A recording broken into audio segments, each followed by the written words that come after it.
এখানকার লোক ভালো, এরা তো যায়, এরা চায়ের দোকানে ঠাকে ঠাকে। বাবাজি, বিবি কিন্তু শুধু বলো একবার বলো একবার বলো এই চিন্তায় আছে। একদিন স্বামী তাকে বলছে, বিবি তুমি যখন এতই আমার কাছে অনুরোধ করো তো শোনো, আমার মাথায় যে কেশ দেখতে পাচ্ছ, খুব লম্বা কেশ ছিল শামউনের মাথায়। কেশ মানে চুল, চুল, মাথার চুল। ওগো আমার বিবি সহধর্মিনী সঙ্গিনী, আমার জীবন সাথী শুনে নাও, যদি আমার মাথার চুল দিয়ে কেউ আমাকে বন্ধন দিয়ে দেয়, আমি শামউন ওই বন্ধন কাটতে পারি না গো বিবি। জেনে রাখো দুনিয়ার জমিনে সব লোহা দিয়ে, শিকল দিয়ে, যে কোনো জিনিস দিয়ে আমাকে যদি বাঁধে সব বন্ধন আমি কাটতে পারি, শুধু আমার মাথার চুলের বন্ধন কাটতে পারি না। বিবি বলে, এই তো সুযোগ পেয়েছি। অতি গোপনীয় কথা বিবিকে বলবেন না, কারণ এরা মমতাময়ী বাবা। এক তো রাগ ধরিয়ে দিলে বলবে, আর একবার খুব একটু কান্নাকাটি করবেন, আপনি মায়া একটু দেখাবেন, সঙ্গে সঙ্গে ওরা সব ভুলে যায়, যে আপনার প্রেমে পাগলিনীর মতো ঘুরবে। দেখেন না অনেক ছেলেরা শুধু একবার বলতেছে হ্যালো, জীবন আমার গেল, তোমার জন্য আমি জীবন ছেড়ে দিতে পারি, আমি মরে যাব, হাত কেটেছে, কে কি করেছে করেছে, তখন ও বলতে, যে মা পেটে ধারণ করেছে মাকে আর দেখতে পারে না, যে আব্বা তার জন্য এত কষ্ট করে টাকা পয়সা ব্যয় করে লেখাপড়া শেখাচ্ছে, বাপের কথা বিষাক্ত, মায়ের কথা বিষাক্ত, ওই ঠিক না ভুল? মাকে আর ভালোবাসে না, মা যাহা বলে সে কথা বিষাক্ত লাগে, বাপ যাহা বলে বিষাক্ত লাগে। কারণ কি? এক শয়তানের গোলাম, শয়তানি ছদ্মবেশে তাকে ফাঁসিয়ে নিয়েছে, নিজের বেড়া জানে। এ দোষ কি শুধু ছেলেদের? কথা বলেন না কেন? মেয়েদের মোটে দোষ নেই না। আমি মনে করছি মেয়েদের কথা বলছি বলে ছেলেরা মনে করছে তাহলে হুজুর আমাকে কি একলা দোষ? না যুবক, একা ছেলের দোষ নয়। একটা উদাহরণ দিই। মনে করুন আপনি বাজার থেকে মাছ কিনে এনেছেন, মাছ কিনে আনার পর দেখবেন বাড়িতে বিড়াল আছে, আপনার গ্রামে বড় বাড়ির দিকে বিড়াল দু একটা দেখা টাকা যায়, দেন মাছ কিন্তু দেখলে বিড়াল মেয়াও মেয়াও করে। এখন আপনি রান্না বাড়া করেছেন, মনে করছেন থাক আমি তো সেই একটু পরে খাবো, তা আপনি চলে গেছেন, দরজা খোলা, হাড়ি আলগা, জানালা খোলা। আচ্ছা বিড়াল মাছ খাবে না চলে যাবে? যদি হাড়ি আটকানো থাকতো, দরজা আটকানো থাকতো, জানালা বন্ধ থাকতো, তাহলে বিড়াল বাড়ির চতুর্পাশে ম্যাও ম্যাও করে চলে যেত মাছ খেতে। তাহলে আমার মায়ের পেট খোলা, তাই তো বিড়াল নষ্ট করেছে, মাথা খোলা। এক কথায় মায়েরা যদি জানালা দরজা বন্ধ করে, হাড়িটাকে বন্ধ করে, শরীয়তের আদেশকে মাথায় নিয়ে নিষেধকে বর্জন করে নিজের জীবন যাপন করতে পারত, বিড়ালের দল তার মাছ নষ্ট করতে, ঠিক না বল? আমার জওয়ান যুবক সোনামানিকেরা, এজন্য আপনি সম্মুখে কাউকে আপনার কিনা দেখবেন আপনার প্রশংসা করতেছে, আপনি তাকে আপন ভাববেন না। আমার হুজুর আলিমউদ্দিন নকশবন্দি রহমাতুল্লাহ আলাইহি লিখেছেন, পিছে কি বাত করে যত, ওগো সামনে এলে কাঁদে তত রে। যে মানুষটা আপনার পিছনে যত বদনাম করে, আপনার সামনে এলে আপনার তত আপন আপন করে। হুজুর ওয়াহারি রহমাতুল্লাহ আলাইহি বললেন, পিছে কি বাত করে যত, ওরে সামনে এলে কাঁদে তত রে। উপদেশ দেয় শত শত, নিজে করে না পালন, মুখে হাসি মনে কালি, মুনাফিক যে জন। ঠিক না ভুল? আব্বাজি আমার সোনা মানিকেরা, তাহলে আপনি এগিয়ে চলুন। এই ঘটনাটা যখন বলেছি এমন সময়তে বিবি অপেক্ষায় থাকে। একদিন আপনার কিনা আমার রাসূল পাক সাল্লাল্লাহু আলাইহি ওয়াসাল্লাম বর্ণনা করতেছেন, একদিন বিবি আবার সময় সুযোগ পেয়ে তার স্বামীকে আরামে পেয়েছে। এমন সময়তে আপনার একটি যন্ত্র দিয়ে মাথার কেশ কিছু কেটে নিয়ে হাতে বন্ধন, পায়ে বন্ধন, কোমরে বন্ধন, মাজায় বন্ধন, সব জায়গায় চুল দিয়ে দিয়ে আপনার বন্ধন দিয়ে দিয়েছে হযরত শামউন রাহমাতুল্লাহ আলাইহি। আচ্ছা ইনশাআল্লাহ ইনশাআল্লাহ হযরত শামউন রাহমাতুল্লাহ আলাইহি সঙ্গে সঙ্গে আপনার কিনা দেখছেন যে আর আমার বন্ধন খুলে দাও, আর আমি মুক্তি হতে পারি না। আব্বাজি আমার এমনি করে যখন উনি চিন্তা ভাবনায় পড়েছেন উপায় কি, বিবি সঙ্গে সঙ্গে শত্রুদেরকে সংবাদ দিয়েছে, জলদি করে চলে আসুন, আমি আমার স্বামীকে বন্দী করে ফেলেছি, আমি আমার স্বামীকে বন্দী করে ফেলেছি। দুশমনের দলেরা আসে, শামউন রাহমাতুল্লাহ আলাইহিকে নিয়ে চলে যায়, বাবা দিয়ে ধরে দিয়ে তারা যায়, হাত কেটে নেয়, বাবা কান কেটে নেয়, চোখ তুলে নেয়। আল্লাহর বন্ধু প্রিয় আল্লাহর রহমত প্রাপ্ত ব্যক্তি শামউনের প্রতি আল্লাহর রহমত, সেই শামউনের প্রতি যখন দুশমনেরা এমন করে অত্যাচার করে আল্লাহ পাকের গজব নাজিল হয়, সকলকে আল্লাহ পাক ধ্বংস করে দেয়।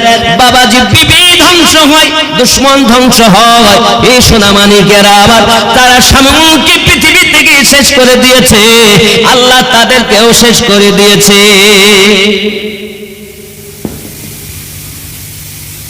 যখন আমার নবী পাক বর্ণনা করলেন সাহাবী রাসূলদের মাঝে, সাহাবী রাসূলেরা আরজি জানান, হুজুর তারা 1000 মাস ইবাদত করেছি, আমরা তো গুনাহগার পাপী। অন্য অন্য নবীর উম্মতেরা কত না বয়স পেয়েছেন, 300 বছর, 400 বছর, 500, 700 অনেক বয়স তারা পেয়েছে, আমরা তো বয়স কম পেয়েছি, আমাদের উপায় কি হবে? নবী পাক সাল্লাল্লাহু আলাইহি ওয়াসাল্লামের উম্মতগণ যখন সাহাবী রাসূলেরা কান্না করতেছে, আমার আল্লাহ পাকের নবী ব্যথিত হলেন, আল্লাহ আমার সাহাবী রাসূলেরা কাঁদে, আমি নবী তো সহ্য করতে পারি না। আমার আল্লাহ বলেন, হাবিব চিন্তিত হবেন না, আমি আল্লাহ পাক আল্লাহ তাআলা একটি রাত আপনার উম্মতের জীবনে দেব, এক রাত ইবাদত করলে 1000 মাসের নেকি পাবে।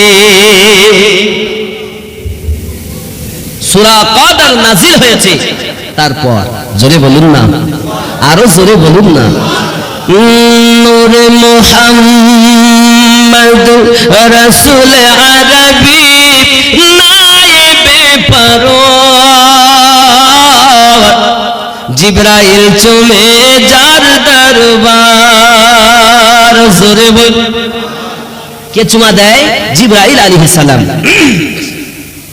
নূরে মুহাম্মদ রাসূল আরবি নায়েবে পরওয়ার, জিবরাইল চুমে যার দরবার। নাম থেকে হয় লা ইলাহা, আলিফ থেকে হয় আল্লাহ, মিম থেকে হয় নামে মুহাম্মদ যিনি রাসূলুল্লাহ। শহীদ আজম ইমামে হুসাইন জিবরাইল চুমে যার দরবার। নূরে মুহাম্মদ রাসূল আরবি নায়েবে পরওয়ার, জিবরাইল চুমে যার দরবার। জোরে হবে না? জোরে বলুন, নারে তাকবীর, নারে রিসালাত, ইয়া রাসূলুল্লাহ, নারে রিসালাত, নারে তাকবীর, নারে রিসালাত। নূরে মুহাম্মদ রাসূল আরবি নায়েবে পরওয়ার, জিবরাইল চুমে যার দরবার। নবী না হলে সৃষ্টি হতো না এ বিশ্ব জাহান, নবী না হলে তৈরি হতো না এ বিশ্ব জাহান। এ কথাটা পবিত্র হাদিসে রয়েছে প্রমাণ। খোদ খোদাই প্রকাশ না করতে, খোদ খোদাই প্রকাশ না করতে পরওয়ারদিগার জিবরাইল চুমে যার দরবার। নূরে মুহাম্মদ রসুল আরবি নায়েবে পরওয়ার, জিবরাইল চুমে যার দরবার। জোরে বলে নূরে মুহাম্মদ রসুল আরবি নাবিদের সরদার, জিবরাইল চুমে যার দরবার। যার কদম জমিনে পড়লে দুনিয়ার হয় মিরাজ, রসুল পাকের জুতা মোবারক আরশে আজিমের তাজ। জোরে বল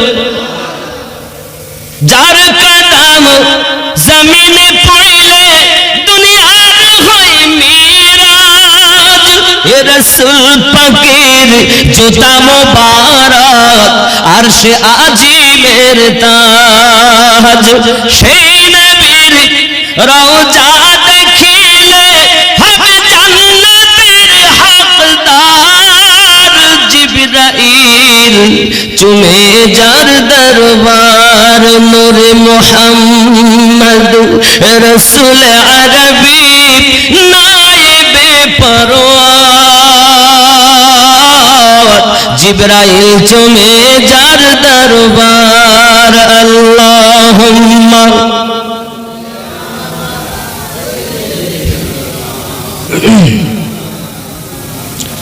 وعلى آل سيدنا, জোরে বলুন না সুবহানাল্লাহ।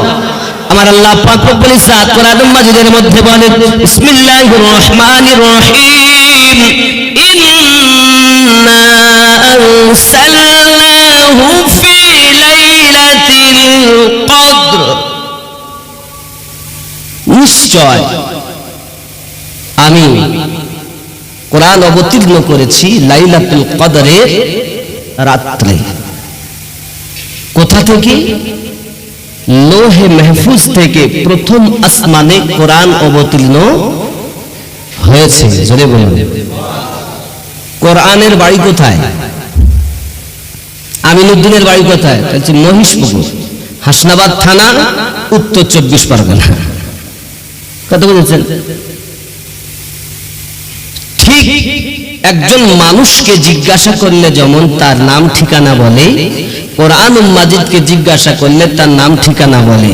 কোরআনকে আপনি জিজ্ঞাসা করেন তোমার নাম কি, তো কোরআন উত্তর দেয় বিসমিল্লাহির রহমানির রহিম, বাল হুয়া কুরআনুম মাজিদুন ফি লাওহিম মাহফুজ। সুবহানাল্লাহ। আমার নাম কোরআন মাজিদ, আমার বাড়ি লৌহে মাহফুজে। জোরে কর। কোরআন তার নামও বলে, তার বাড়িও বলে। একটা অচেনা মানুষ যদি আসে, ভাই তুমি কোথা থেকে এসেছো? অমুক জায়গা থেকে। তার নাম কি? কবে এসছো? তুমি কবে এসেছো গো? তো কোরআন বলছে শাহরু রমাদানাল্লাযী উনজিলা ফীহিল কুরআন। সুবহানাল্লাহ। আমি কোরআন আগমন করেছি, এসেছি রমজানুল মুবারক মাসে। জোরে কহ। তুমি কি সারা মাস ধরেই বলে তুমি নাম জানেন না?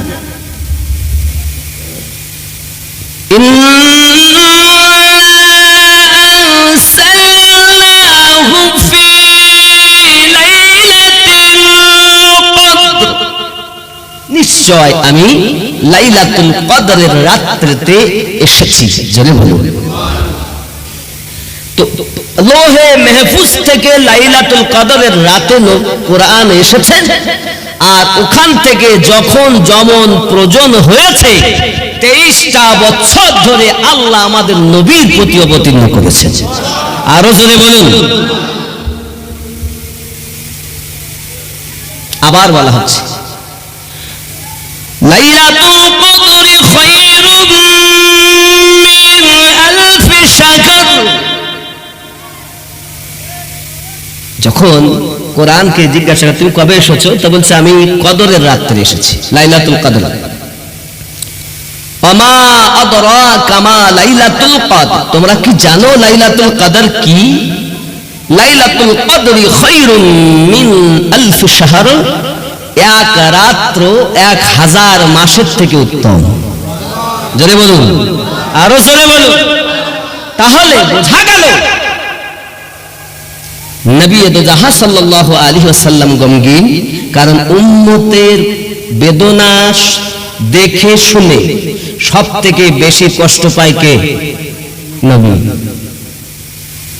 মদিনা মদিনা আশিক মুমিনের ঠিকানা, মদিনা মদিনা আশিক মুমিনের দিদার চেয়ে কাঁদো তোমরা, হও না নবীর দিওয়ানা, মদিনা মদিনা আশিক মুমিনের, একটু মোহাব্বতে মদিনা মদিনা আশিক মুমিনের দিদার চেয়ে কাঁদো তোমরা, হও না নবীর দিওয়ানা, মদিনা মদিনা আশিক মুমিনের।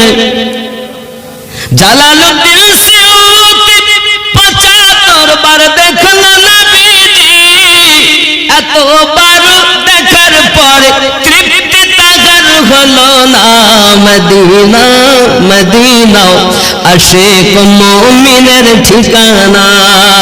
আল্লাহুম্মা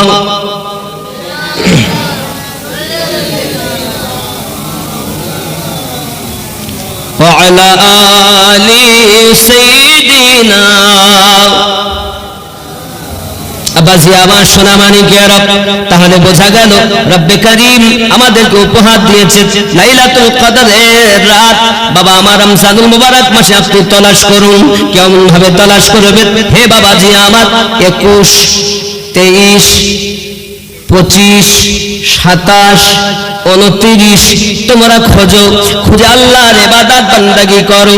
কারণ নবী পাক জানিয়েছেন শাবানু শাহরি ওয়া রমাদানু শাহরুল্লাহ, শাবান মাস আমার, রমজান মাস আল্লাহ। আল্লাহ তার বান্দা বান্দিকে কত ভালোবাসে। হে বন্ধু, আমরা মানুষ যারা রোজা রেখেছিলাম, বাবা সারাদিন হাড় ভাঙা খাটনি খেটেছেন, যে যে কর্ম ব্যস্ত আছেন সেই কর্মে আপনি সময় বিতিয়েছেন বাবা। এমনি সময়তে দেখা গেল আপনি উযু করছেন নামাজ পড়বেন বলে, পিপাসায় কলেজা আপনার কিনা সিদ্ধ হয়ে যায়, তবু মুখে পানি নিয়ে শুধু কুচি করে, পানি পান করে নাও। যদি উযু করতে গিয়ে একটু পানি পান করে নেয়, দুনিয়ার কোনো মানুষ তাকে দেখতে পাবে না, বুঝতেও পারবে না, সবাই মনে করবে রোজা ছিল।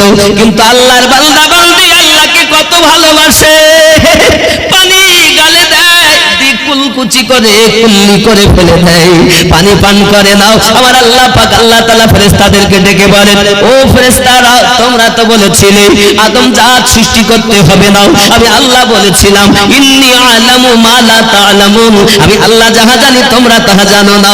বলো না, আয় ফেরেশতা, দেখো দেখো দেখো আমার বান্দা আমার বান্দি আমি আল্লাহকে কত ভয় করে। দেখ সারাদিন এই যে চৈত্র মাসের রোজা, কয়টা পর্যন্ত তো একটু কম, একটু বোঝা গেল গরম কম, 20 পরের থেকে কেরাম গরম ছিল, কি গো ঠিক না বল? আমার আল্লাহর বান্দা বান্দিরা যারা রোজা রেখেছেন বাবাজি, রোজা রাখার পরে আপনার ওযু করে পানি পান করে নাও, আমার আল্লাহ বড় খুশি হয়ে যায়। ফেরেশতা মণ্ডলীদেরকে বলে, ও ফেরেশতাগণ আমার, আপনারা দেখুন, আপনারা দেখতে থাকুন, আমার বান্দা আমার বান্দি নিজের পেটের জন্য সারাদিন মেহনত করে, তারপরও আমি আল্লাহকে কত ভয় করে।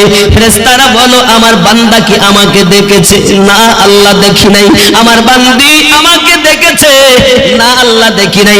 সারাদিন সংসারের কাজ করে, তারপরও পিপাসায় কলিজা ফেটে যায়। উযু করতে গিয়ে পানি পান করতে পারতো, আমার বান্দি পানি পান করে না। ফেরেশতা সাক্ষী থাকো, আমি আমার এই বান্দিকে আমার করে নিলাম, আমার এই বান্দাকে আমি আল্লাহ আমার বন্ধু করে নিলাম। আসসাউমু লি ওয়া আনা উযযা বিহি। জোরে বলুন, রোজা আমার, বদলা আমি আল্লাহ নিজেই দিব। আরো জোরে যখন ইফতারি নিয়ে বসবেন, ইফতারি সারাদিন কষ্ট করে আছেন, ইফতারি নিয়ে একটু কালাম দোয়া কালাম পড়ছেন, কোরআন পড়ছেন, তওবা ইস্তিগফার পড়ছেন, যেসব ইফতারি খাদ্যগুলো আছে আপনি একটু হাতে করে এধার ওধার করবেন, নাড়াচাড়া করবেন। আমার আল্লাহ তখন ফেরেশতা, এই ফেরেশতারা দেখো আমার বান্দি আমার বান্দা আমাকে দেখেছে যে না খাবার সামনে আছে তাও খায় না। আই ফেরেশতারা, রোজা আমার, আমি আল্লাহ তার নিজেই বদলা দিব। আমি আল্লাহকে না দেখে এত বিশ্বাস করে আমার বান্দা আমার বান্দি, ঠিক কিনা বলেন? রোজাদারের জন্য দুটি আনন্দ, একটা ইফতারের সময়, আর আমার প্যারা নবী সাল্লাল্লাহু আলাইহি ওয়াসাল্লাম বলেন প্রতিদিন ইফতারের সময় রব্বে কারীম 60,000 করে গুনাহগারকে maaf করে দেন। আরো জোরে, প্যারা নবী সাল্লাল্লাহু আলাইহি ওয়াসাল্লাম আরো বলেন প্রত্যেক রোজাদার প্রত্যেক দিন, অন্য বর্ণনায় প্রত্যেক ইফতারের সময়তে আল্লাহ পাক রব্বুল ইজ্জাত 7 লক্ষ করে তার বান্দা বান্দীকে maaf করে দেন। 60,000 7 লক্ষ, দুটি বর্ণনা, জোরে বলুন। আবার এসেছে এখন 30টা, যেদিন রোজা শেষ হবে, তাই 29 হতে পারে, 30ও শেষ দিন। বাজেট প্রথম থেকে যতটা পরিমাণ আল্লাহ মাপ দিয়েছেন, লাস্টের দিনে আমার আল্লাহ এই 1 থেকে 29 অথবা 30-এর বাজেটের 7 লাখের পর্দায় 60,000-এর পর্দায় যাহা হয় আল্লাহ পাক রব্বুল ইজ্জাত লাস্টের রোজাতে ততটা পরিমাণ মাপ দিয়ে দেন। আরো জোরে বলো, আমাদের দাম কত, আমাদের দাম কত? আমরা যেমন রোজা রাখি, এরকম রোজা অন্য নবীর যুগে ছিল না। তাদের যুগেও রোজা ছিল, কেউ 13, 14, 15, কোন নবীর জামানায় একদিন রোজা রাখতেন, 2 দিন খেতেন, কিন্তু আমাদের মতো লাগাতার রোজা ছিল না। কথা বুঝেছেন বাবাজি আমার? এই রোজা রমজান মাসে রোজা রাখে না, অনেকে খায়। 12 বছর ছেলের বয়স হয়ে গিয়ে, বাচ্চার বয়স হয়েছে, মা রাখে না, বাপও রাখে না। রোজা রাখলে তো শরীর খারাপ হয়ে যাবে না? আচ্ছা ওই বাচ্চার কবরে ওর মা যাবে, এখন মা যদি রাখতে না দেয় তো ওর কবরে গেলে গুতন হবে না? কি গুতন হবে তা সে বুঝতে পারছেন না। বাচ্চাটাকে না রাখতে দেওয়ার পিছনে ওর বাপ আর মায়ের যদি হাত থাকে, কিয়ামতের দিন তার মাকে আর বাপকে ধরা হবে। খবরদার, আপনি আপনার সন্তানকে, সন্তান আপনার নয়, আপনি হয়তো মালিকানা পেয়েছেন। যেমন কথাটা যুক্তিতে বুঝায়। আচ্ছা এই জমির একজন মালিক আছে না, আছে না নাই?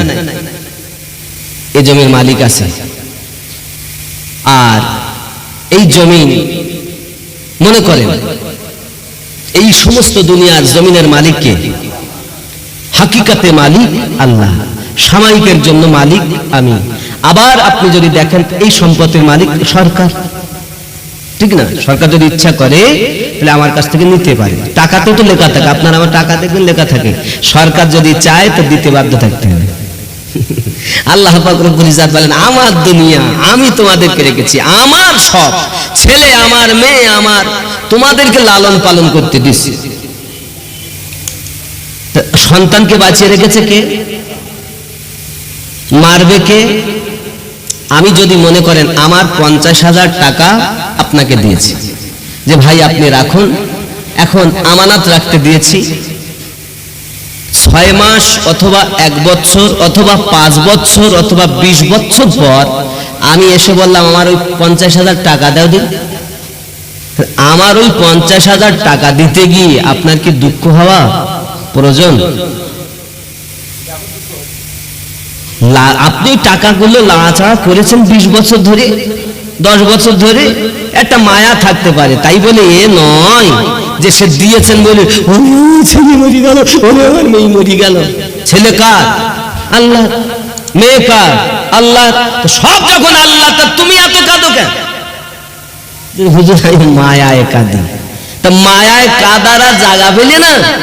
মায়ায় যদি কাঁদো তো নামাজের পার্টিতে কাঁদো, মায়ায় যদি কাঁদো তো আল্লাহ দ্বারে কাঁদো।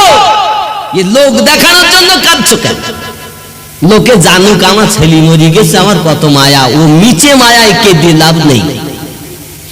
এই কথা বুঝতেছেন না? দেখবেন ইউটিউব খুললে এক মৌলবি ওয়াজ করেছে, আল মাইয়িতু ইউআযাবু ফি কবরিহি বিমা নিহা আলাইহি। কোন মানুষ মারা যাওয়ার পর যদি আপনি 4 দিনে অথবা 40 করেন তাহলে তার কবরে আগুন জ্বলবে। যেরকম নাউজুবিল্লাহ। আচ্ছা বলুন, আমরা পিরানে তরিকতের মানুষ, আমার সম্পর্কে আগে ভালো করে জানুন। আমি কিন্তু তরিকত কটা? 4টি তরিকত। কেউ 7টা, কেউ 13টা শাখা প্রশাখা বলেছেন, 7টাও বলেছেন, 13টাও বলেছেন, কিন্তু বিশেষত 4টে। কাদরিয়া তরিকার ইমাম গাউসে পাক আব্দুল কাদের জিলানী, চিশতিয়া তরিকার ইমাম খাজা মাইনুদ্দিন চিশতি আজমিরি, সোহরাওয়ার্দিয়া তরিকার ইমাম শাহাবুদ্দিন আলিহ রহমান রেদওয়ান, আর একটি তরিকার নাম নকশবন্দিয়া ও মুজাদ্দিদিয়া।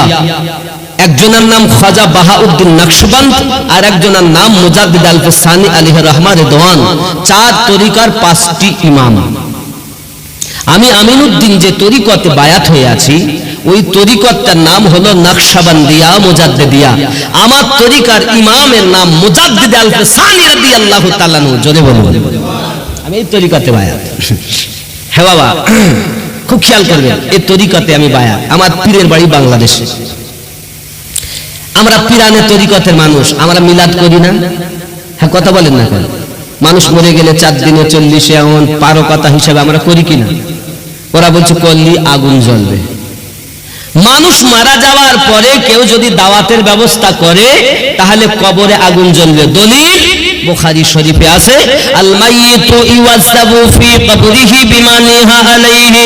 মানুষ মরে যাওয়ার পরে খাওয়ার আয়োজন করলে, দাওয়াতের ব্যবস্থা করলে কবরে আগুন জ্বলবে। জোরে বলুন নাউজুবিল্লাহ। আগুন জ্বলে, তাহলে আমাদের সমস্ত পিরানে তরিকতের মানুষের কি জ্বলতেছে? কথা বলেন না? ওর হিসাবে যে বলতেছে তার হিসাবে আগুন জ্বলছে। আর যদি এটা সত্যি হয়, হাদিসে যদি থাকে, তাহলে আমাদের মানতে হবে কিনা? কথা বলেন না কেন? আমার কথা বলুন, যদি হাদিসে থাকে আমরা মানি, কোরআন ও হাদিস। যদি হাদিসে থাকে তা আমাদের মানতে হবে না? অবশ্যই মানি, কারণ কোরআন ও হাদিস আমরা মানি, এর বাইরে আমরা যেতে। কিন্তু এখানে আপনি তো বুঝলেন না কত বড় ছদ্মবেশী চোর চুরি করেছে। কেমন হুজুর, চুরিটা কোন জায়গায় করলো? ও তো হাদিস শরীফ পড়েছে, বুখারী শরীফের হাদিস দিয়েছে, উদ্ধৃত করেছে। কি বলেছে? আল মাইয়িতু ইউআযাবু ফি কবরিহি বিমা নিহা আলাইহি। মৃত ব্যক্তি মারা যাওয়ার পরে যদি নিহাত করে তাহলে কবরে আগুন জ্বলবে, আযাব হবে। বাবা, নিহাত শব্দের মানে কি? একটা জায়গা চুরি করেছে, কি নিহাত শব্দটার মানে শুধু পাল্টে দিয়েছে।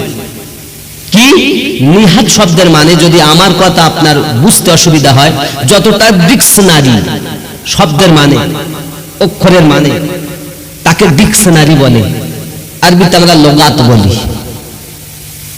আমরা কি বলা হয়? লোগাত।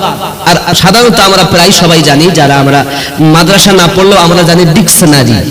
ডিকশনারি মানে বুঝতেছেন না?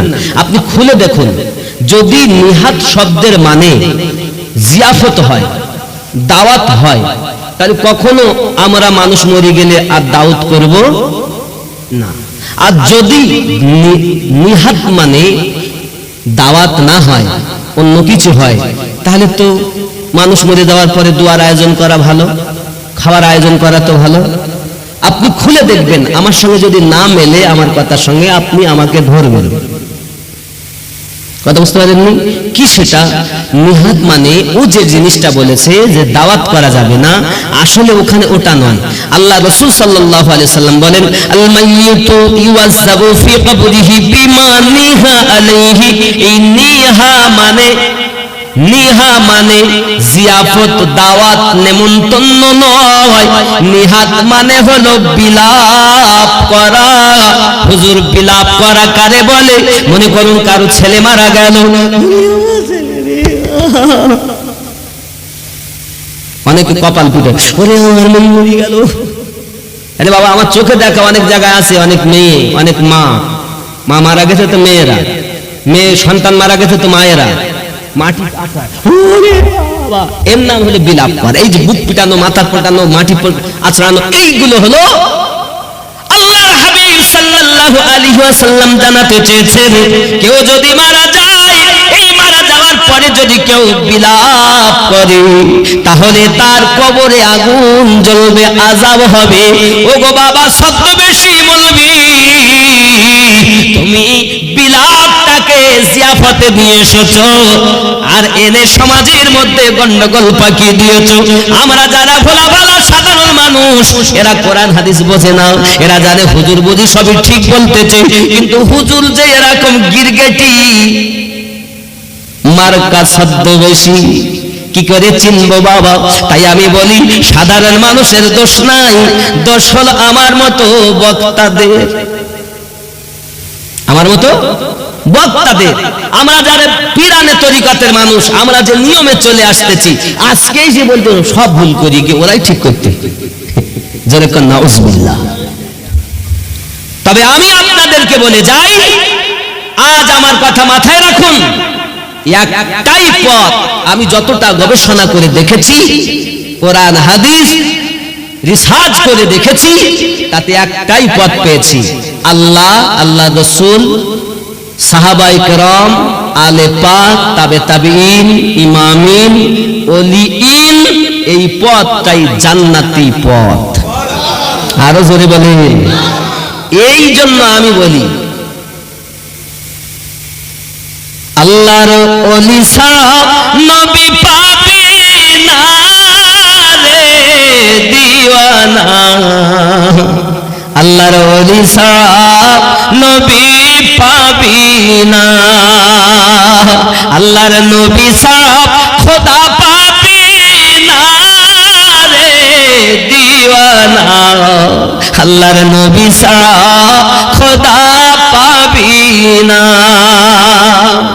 আল্লাহ বলেন কোরআন পাকে, যদি পেতে চাও আমাকে, গিয়ে ধরো নবীর দামান খানা রে দিওয়ানা, আল্লাহর নবী ছাড়া